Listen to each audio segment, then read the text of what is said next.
Welcome back on this Friday, April 7, Indiana Sports Speed Radio here, and could not be any happier to have Dusty May with us from Florida Atlantic.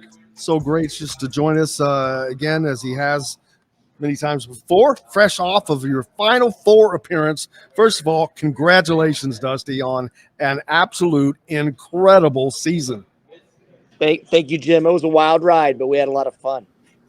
Man, I remember we talked earlier the first time. You guys were just rolling. I think you were 18-1 when we spoke first. But first of all, what an incredible season that you had from start to finish. I mean, you had some early games against top teams, lose one, then you win one. It kind of gets you on a run. And then, man, you guys just caught fire.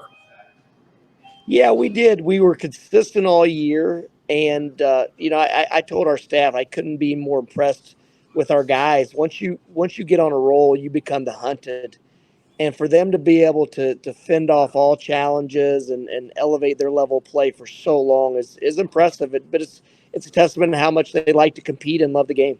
And off air, you mentioned you guys had been on the road for 23 out of 26 days in May. That's tiring in and of itself. Yeah, the schedule just didn't really work out in our favor. We finished regular season at La Tech and at Rice, and so we just stayed in Texas, had the conference tournament. We came home for a day or two. Then we went to Columbus for the first two rounds, and after Columbus, we had a quick turn to go to New York City. So we went straight to New York, and then came home after the Elite Eight Sweet 16 run, and was home for about a day or two then. So yeah, it was a wild ride all through March, but it was awesome because we got to spend so much time together, and it actually helped our focus. You know, one of the things I just noticed, you were born in 1976. Good year for an Indiana guy to be born in. No question. I wish I could remember. I wish I could remember that 76 team. Yeah, you and me both. Tell me about when you guys win the regional. I mean, you've had an incredible season.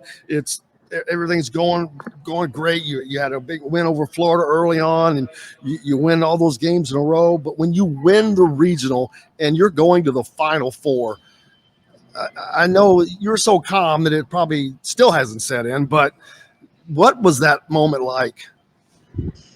You know, Jim, it hasn't set in. It felt similar to the first couple rounds, and there's the next thing where you're going to preparation, you're figuring out what you're going to do with practice and all the details. So you don't really have time to even reflect on what just happened. And even this week, we come back and we're trying to capitalize on the run and take advantage of everything that goes with it. And it's amazing to walk around town, and we'll walk by a restaurant and the people will stand up and give our guys a standing ovation. So, we still haven't had time to reflect on it, but it's been really cool to see what it's done to our community. And think of a Florida Atlantic. I think personally of Howard Schnellenberger, because I was fortunate to cover him at Louisville before he went to FAU and started developing that program. Then you had Lane Kiffin, the football coach, of course, big name. And then now you put FAU basketball on the map, man, beyond on the map, and in a big-time way, taking them to the Final Four. Could have probably written your ticket anywhere, but in addition to that, you make the story even greater by staying at Florida Atlantic, which I don't think there was anybody unhappy about that except maybe the people who would love to have you come coach for them. Yeah, Jim, I was a little bit surprised where everyone just kind of expected our staff to leave and our players to leave. And in this era, there's definitely a personal side of it where we really, really have great relationships with our guys. We have great relationships on campus with our administrators and those inside our programs. So, I think it's a lot easier just assume people are going to leave than actually, putting yourself in their shoes. And it's hard to mess with happiness, especially when we have so much coming back next year and we have a real opportunity to do special things again. And speaking of that, now, obviously, Florida Atlantic was, no offense, was not on anybody's radar to make the Final Four this year. Now, that'll be different next year. You're going to be on everybody's radar. You mentioned being the hunted, and which is now what you are. The different end of the game for you guys, but your team seemed to relish that, man. They just played so well in every game, and damn it, still wish that shot didn't fall, but we can't change life. But the way they played every game was amazing to me. Yeah, and to be honest, Jim, if we had, we're taking this week off and part of next week off of workouts. If we went out today and did practice or did a 2-on-2 workout or whatever the case, they would play just about as hard as they did in the Sweet 16 in the Garden. It's just a group that loves the game. They love to compete. And therefore, every year there's different challenges and issues that you have to anticipate and solve them before they happen if you want to be really good. And that's going to be our issue next year. And, there's going to be different challenges. But fortunately for us, our guys love to compete so much that it's not as if they're going to have to motivate themselves every night to get ready to play. But we are going to receive everyone's best shot, and we'll be the sellout or the promotional games for them. Talk about the difference in what I thought. I thought I saw a difference in the level of intensity for the NCAA tournament games from conference play, no matter who you're talking about. I don't care if it's Big Ten, A10, doesn't matter. There was just the level of intensity rose from the minute of the first tip in the NCAA tournament, and it never relinquished. Yeah, the energy in those buildings are amazing. The NCAA does such a great job of promoting and the energy and the atmosphere around all these games. There definitely is a different level of intensity, but man, what a special environment though to go to MSG, to play in Columbus, and then go to Madison Square Garden, and obviously to play in the big football stadium. So yeah, the NCAA once again continues to put on a great show, and the spotlight's definitely on the games. I know there are certain questions that you ask and that you're going to get coach speak because that's kind of the position that you're put in. Here of late, Mike Whitson's not going to be at Indiana forever. One of these days he'll leave. Now we're seeing your name batted around as potential in the future, whenever that day comes, as someone that Indiana has to look at. And for you just to see or hear that has to be just a moment of pride for you, how hard you've worked. I've heard you say all you wanted to be was an Indiana high school coach, but now to be just even mentioned in that possibility in the future has to be something of a great source of pride. Yeah, Jim, I don't want to be a distraction to that university and program or to my own. I'm very, very happy where I am. I'm working hard every single day to try to get better and improve. So all the chatter outside of what's really important day.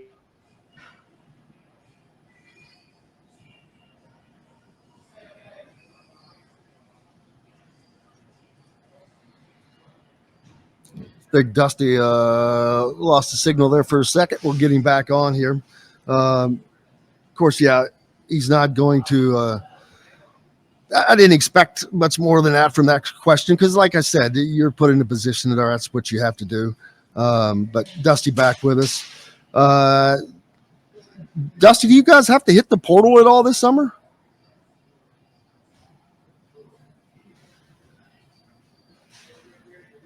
Not with us. My bad. Yeah, I don't think they have a lot to – I think they have to work more on keeping guys than getting guys. Because they showed some, well, obviously you make the Final Four, you've got talent, but more than that, and that's what I talk about Indiana being a better team next year. Florida Atlantic did not have a player better than Trace Jackson Davis. They didn't have a player better than Jalen Hood-Schifino, but guess what? They made it to the Final Four. They were able to accomplish their goals, to get past all of the hurdles because they played as a team incredibly well. And we'll have Dusty back on here. Yes, sir. Sorry about that. I just talking about how well your teams played as a team. Earlier, I'd mentioned Indiana probably going to be a better team next year, even though they're not going to have a player better than Trace Jackson Davis or Jalen Hood-Schifino. Hell, Florida Atlantic didn't have players better than those two guys. But as a team, the sum are greater than the parts, and that's what happened with Florida Atlantic. That's what Indiana needs to do, or any other team. You have to be greater than the sum of your parts to win. And at the end of the season, it looks like to me. Yeah, when you look at the teams, San Diego State, even UConn, I thought those guys played their roles and they embraced their best players, who they are, who they were, all that, those types of things. So when you look at the teams that played at the end of the year, they all had great chemistry, they had great role definition, and you could tell that the guys just really embraced the strengths of their teammates. But most importantly, the pieces fit together. And for us, when we got into the tournament, I think our versatility really helped us. And I do think we were difficult to match up with because we played four guards who could dribble, pass, and shoot. And then we had 2 5 men who were both versatile and effective in their own ways. So a lot goes into it. We're trying to figure out what's going to be our competitive advantage next year. But it is hard to fit all these pieces together. But it's not just the part; it's got to be the whole. Yeah. As Andrew commented on the Andy Mohan hotline, FAU is the Butler of the 20s. Kind of true. I mean, you guys kind of came out of nowhere, but the talent is there and the effort is there. But more importantly, the play and it's your guys seem to play the same way. And I think it's a reflection of you because I've mentioned this several times on the show. I love watching you on the sideline. You're the calmest cat in the gym. And it doesn't matter what's going on. I'm like, look, he just relaxed as hell. Just standing there with your arms folded, just like nothing's going on. How do you maintain that level of calmness in when all the things are going on? I know you're thinking 2 steps ahead. And in the heat of those types of battles, your calmness is really striking. Well, Jim, I think every team needs something different. And our guys, they don't really need my energy or my I guess, pushing and prodding to get them to play harder. They compete at such a high level. So I feel like the best way for me and our staff to help is by seeing the game and helping them read the defense, make adjustments, and just see what's going on and try to think ahead. And therefore, I'm able to see the game a lot clearer because I'm calmer. I'm not as emotionally invested as far as getting on the officials and trying to, I guess, get our energy up or whatever the case. So it's just something that I've grown into. I try to be better at it. This is my 5th year as a head coach. I've tried to improve in that area every year. And I just know for me, I'm a lot better, I think, for our guys when I'm calm and I'm not overreacting or being emotional towards calls or certain plays. As a coach, where do you pick that up? Where do you figure that out? Because athletic sports are such an intense game. The basketball, it's an intense game. Football, everything's intense in the line of play. But like you're right, you have to have someone who's not intense that can be outside of that. And the coach is usually a great place to start, but that's not always the case. But you are one of those. And where do you learn that though? That quickly to learn all of that and be able to put it together because you've put a lot together in a short period of time. Well, I think the coaches like Brad Stevens and Tony Bennett have been great examples for us young guys, just trying to figure out who we want to be. And then you watch the NBA, and the NBA is the highest level in the world, and those guys are usually calm. They don't want to distract their players. They empower the players, and they try to do their teaching and practice. So that's the way that we want to do it. I'm not saying it's better or worse, but for us, we've just noticed that our guys play better when we don't overreact to every mistake or give them bad body language and things like that. Because, once I had kids, I realized too the power of just calmness, of maybe just trying to reach each player a little bit differently. So, we're always trying to add to the group. And if anything, if our body language or emotions subtracts from the group, then we feel like we're not doing our job very well. So it's been very intentional, very conscientious of just being, less of a distraction for our players. One of the things that you're probably going to have to worry about most this year is keeping players more than having to go get them after the season you guys have had. How difficult is that going to be for you guys with NIL out there and the transfer portal? And what roster changes do you expect? Well, as of today, our players are all 100% coming back. They have a really close, tight bond with each other, and we realize we can do special things here, and obviously everyone has to make sacrifices, whether it's financial, shots, minutes, whatever the case. And so we're all committed to doing that because of what we have as far as the human side of it. But fortunately for us, we're in South Florida, Boca, where there's a lot of NIL opportunities. There's a lot of businesses, big and small, and our players are pretty creative, trying to capitalize on their name, image, and likeness. And like I said, fortunately for us, we're in an area where they can, and there's a lot of growth potential. And next year is the first year of the new conference affiliation in the AAC, correct? Yeah, we'll go into the league with Memphis and Wichita State and SMU, the American Conference. Cincinnati, Houston, and UCF are leaving, so we'll be in a group that replaces those guys. So we're excited. It's almost like it's a new job. It's a new challenge just because we're seeing new teams and all that type of stuff. So it's going to be a lot of fun.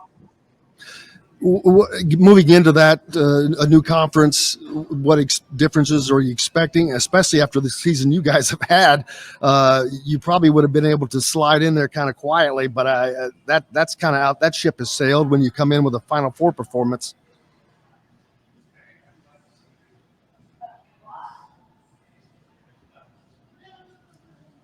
I think we lost him again for a second. Yeah, they're leaving Conference USA after this season. How about now, Jim? There we go. Got you back. Yeah, I'm just asking moving into that conference, most teams don't move into new conferences coming off of a Final Four appearance. So you guys are not exactly coming in quietly. You're coming in screaming and hollering into the new league, announcing yourselves. What expectations do you have for the new conference? Well, our expectations are to be competing for a championship in the last couple weeks of the season and be in position to do that. It's a tough league. We don't know the teams very well. Everything's going to be new. It's going to be just an exciting deal because, it's almost like you're taking a new job or the players are transferring, even though you don't have to leave. So we're excited about it. It's obviously going to be difficult. Memphis and some of the places, the historic programs, Wichita State, it'll be a challenge, but our guys are really looking forward to it. And we've played a lot of those teams. Our league's matched up well with American in the past. So if we continue to do what we're doing, we'll be competitive every night. Absolutely. You guys have been awesome. What's it been like for you personally? I know you're just very calm and collected, but a lot of attention on the team. It seems like you're able to just take it in stride like you do everything else. But what's that been like for the program? How important has it been to the program, this run you guys have made? Well, it's made me get out of my comfort zone because now we have lunches and dinners every single day. Just trying to capitalize on the momentum that we're generating, and that's part of our responsibility. Because if we come back off this run and we all go our own ways and go on vacation, then it's all going to be gone. So right now is a very important time for us, a pivotal time to capitalize on our success. And so now we're out working in the community, trying to sell tickets, raise money for facilities, things like that. So it's an exciting time to be here, but it's also fun to be on the ground floor of this progress. Before I let you go on quick, did Mattress Mac, I heard that he paid for the accommodations for the families to make the tournament. Was that correct? Yeah, you know what? Someone had given him an article about our guys and some constraints we have here. And he came and spoke to our team and talked about how, a lot of people think the American dream is dead. And he said our guys gave thousands and millions of people hope because of how they are and who they are and how they operate. So it was pretty cool. But yeah, he did an NIL deal with our entire team. He took our families to the Astros game in his suite and took care of them. So, everyone had a great time. But we're very appreciative of Mattress Mac because he's a self-made guy as well. Yeah, just every time you see him doing something, it's all usually tied to something cool or something good, and that's a little bit more than I even knew. So for someone like that to go out of their way and do that, that's got to be great for the program and allow you guys to continue doing what you're doing. Absolutely, yeah. He took a liking to our guys, and they definitely appreciated what he did for them and their families. Well, I hope he stays hooked up with you, man. That's a good one to have. Dusty, I can't thank you enough, man. I know you're busy. What's up next for you? We on and on. Next week we've got parades, we've got all this stuff. So it's once again, and then we get on the road recruiting. So I think mid-May we'll be able to take a day off or so. I'm gonna have to get some video of the parades, man. Throw some candy out, whatever it is. Enjoy it. Soak up every second of it, Dusty. You deserve it. You got a lot of people proud of you. You keep seeing a lot of comments here from fellow Eastern Green alums or whatever this area. You've got your hometown is so proud of you. You can see that. That's got to be another source of pride for you. Yeah, it's been really cool to connect with so many people from your past that, as you get older and you have your own family and your own job and all that, you lose touch with so many people. So it's been really cool to reconnect with so many from our past and just bring so many people together. So we're proud of that.